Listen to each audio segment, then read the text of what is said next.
All right, there it is. The new shifter installed.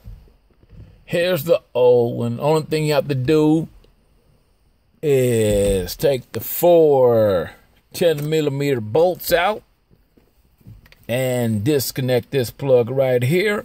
It pops right off. Once you get it off, there's like a C-clip in the front of here. Push it in, take the knob off. That's all it is to it. Okay, now we get the shifter. There's some clamps right here. Push clamps that go in this hole, holds those wire looms down for you. Now you're all good to go. Game over. Back in session. I've done it myself.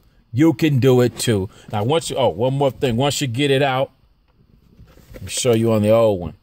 Okay. There's the pin where the cable connects to. Pry it off with the proper tool, which is, bam, one of these right here. Pry it off, squeeze it back on there. That's all it is. Game over. Put your console back in. You've seen other videos on that, and you're good to go. Thanks, General Motors. $290. Save $450 in labor. Later.